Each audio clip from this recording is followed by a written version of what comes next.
Selamat datang di video kali ini. Perkenalkan, nama saya Dojo Meisiko dari Universitas Esa Unggul Citra Raya, jurusan Manajemen. Pada kesempatan kali ini, saya ingin menjelaskan tentang keterampilan berbicara. Sebelum membahas apa itu keterampilan berbicara lebih dalam, kita harus mengetahui terlebih dahulu apa itu berbicara. Berbicara merupakan ungkapan pikiran dan perasaan seseorang dalam bentuk bunyi-bunyi bahasa.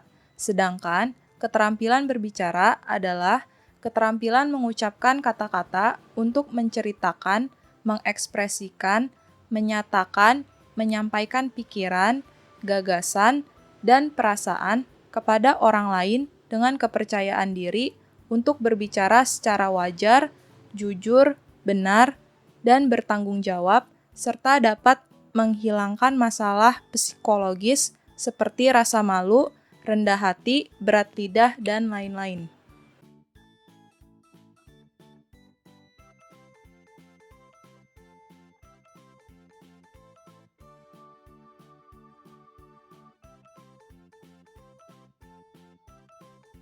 Adapun tujuan berbicara secara umum adalah untuk berkomunikasi. Secara spesifik, tujuan berbicara dapat dibagi menjadi 4 bagian, yaitu yang pertama, tujuan informatif. Tujuan informatif bermaksud menyampaikan gagasan untuk membangun pengetahuan pendengar. Yang kedua, tujuan rekreatif, untuk memberikan kesan menyenangkan bagi diri pembicara dan pendengar. Contohnya, lawakan, guyonan, candaan.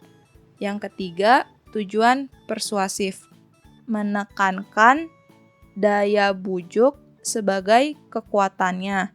Contohnya, kampanye, propaganda, penjualan. Yang terakhir adalah tujuan argumentatif, yaitu meyakinkan pendengar atas gagasan yang disampaikan oleh pembicara. Contohnya, diskusi ilmiah, keilmuan, dan debat politik.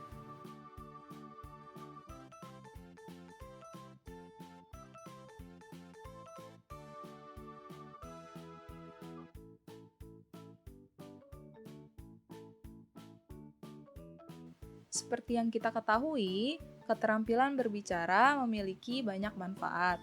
Di antaranya adalah yang pertama, komunikasi dengan antar individu dan kelompok menjadi lebih efektif. Yang kedua, melancarkan pertukaran informasi. Yang ketiga, menambah kepercayaan diri. Yang keempat, menambah karisma dan wibawa. Yang kelima, salah satu faktor mempermudah memperoleh pekerjaan.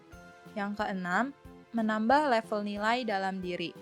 Dan yang terakhir, bisa mendapat kepercayaan dari masyarakat.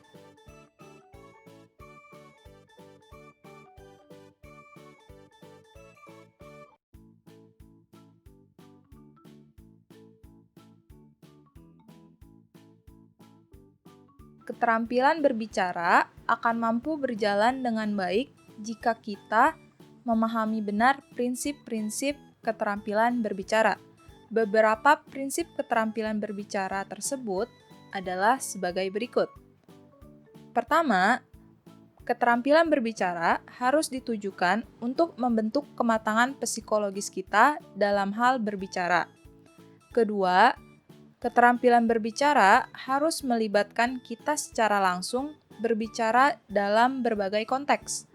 Ketiga, keterampilan berbicara harus dilakukan melalui pola pembelajaran interaktif. Keempat, keterampilan berbicara harus dilakukan sekaligus dengan membekali strategi berbicara. Kelima, keterampilan berbicara harus pula dilakukan seiring dengan pengukuran kemampuan berbicara secara tepat melalui praktik langsung. Keenam, keterampilan berbicara kita hendaknya diukur dan dipantau oleh guru secara berkesinambungan. Kedelapan, keterampilan berbicara harus diorientasikan pada meningkatkan kemahiran berbicara atau membentuk kita menjadi pembicara yang kreatif.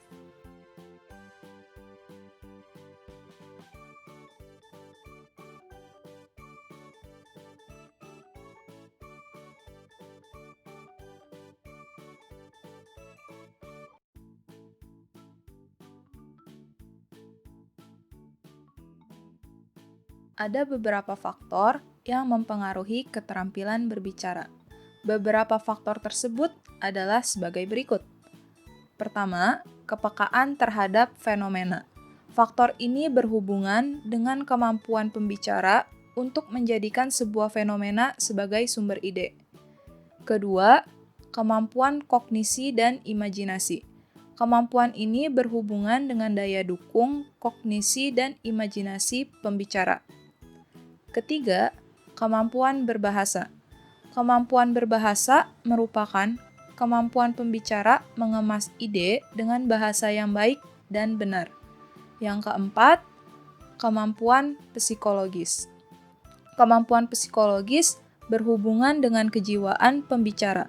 Misalnya, keberanian, ketenagaan, dan daya adaptasi psikologis ketika berbicara. Yang terakhir, kemampuan performa. Kemampuan performa lebih berhubungan dengan praktik berbicara.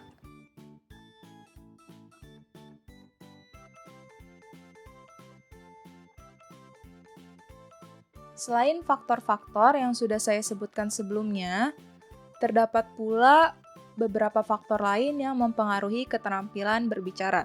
Menurut Iskandar dan Dadang, ada beberapa faktor penunjang keefektifan kebahasaan dan non-kebahasaan. Berikut ini merupakan faktor-faktor kebahasaan sebagai penunjang keefektifan berbicara, yaitu ketepatan ucapan, penempatan tekanan, nada, dan durasi yang sesuai, pilihan kata atau diksi, dan ketepatan sasaran pembicaraan. Adapun faktor-faktor non-kebahasaan sebagai penunjang keefektifan berbicara yaitu: pertama, sikap yang wajar, tenang, dan tidak kaku. Kedua, pandangan harus diarahkan kepada lawan bicara. Ketiga, kesediaan menghargai pendapat orang lain.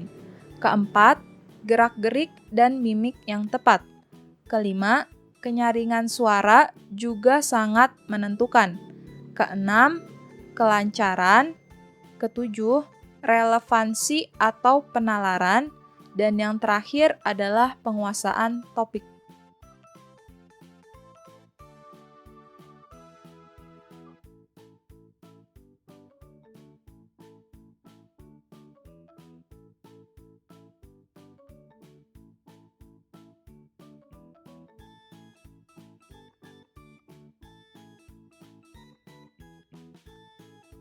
Keterampilan berbicara yang baik adalah keterampilan berbicara yang berdasarkan pada proses berbicara.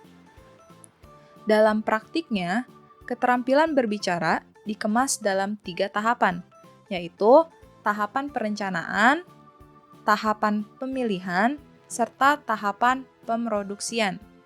Yang pertama, tahapan perencanaan. Tahapan perencanaan merupakan tahapan yang harus dilakukan kita dalam membangun ide dalam pikirannya yang akan disampaikannya dalam kegiatan berbicara. Yang kedua, tahapan pemilihan. Dalam tahap ini, kita melakukan berbagai aktivitas mental untuk membangun, mengembangkan, dan mengemas ide. Yang terakhir adalah tahap pemroduksian. Pada tahapan ini, kita secara langsung melakukan pembicaraan berdasarkan konteks dan tujuan tertentu.